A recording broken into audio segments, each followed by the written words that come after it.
So here we're given a function f of x, which is the absolute value of x. You've seen that before. And it's basically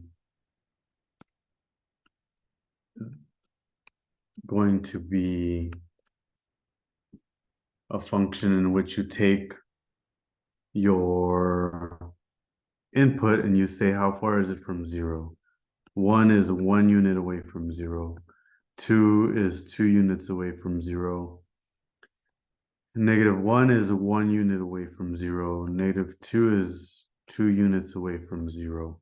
Sometimes we say, well, all you're doing is turning the negative into a positive, and if it's positive, you leave it alone. So that's this function here, -2, 2, that's this point here. -1, 1 is this point here. 1, 1 is this point, 2, 2 is this point, and it's almost like the identity function, except when it's negative, it becomes positive. And so that's the original function.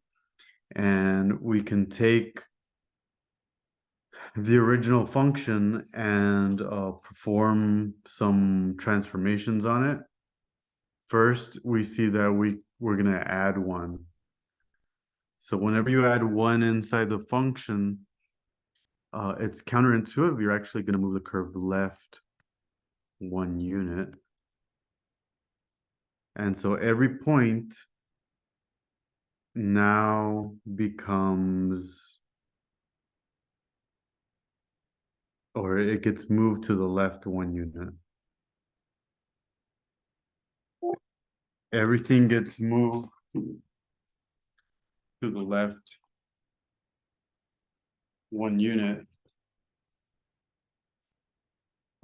And we end up with a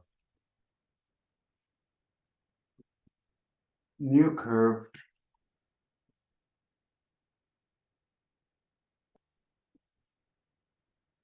So this gets moved over to the left 1 unit. This gets moved over to the left 1 unit.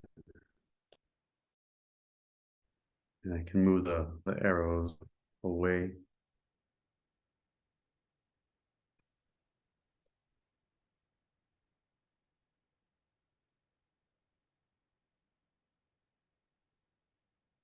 And then in addition to that, what we might do then is shift it to the bottom 3 units. Now that shift has to go outside.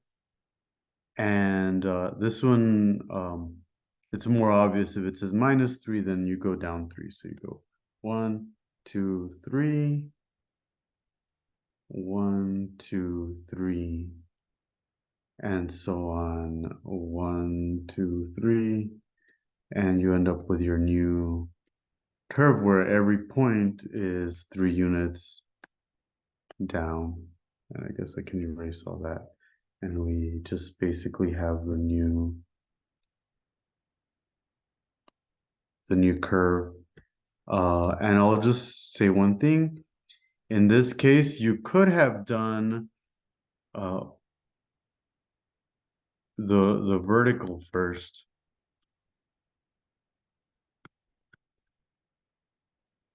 And then you could have done the horizontal.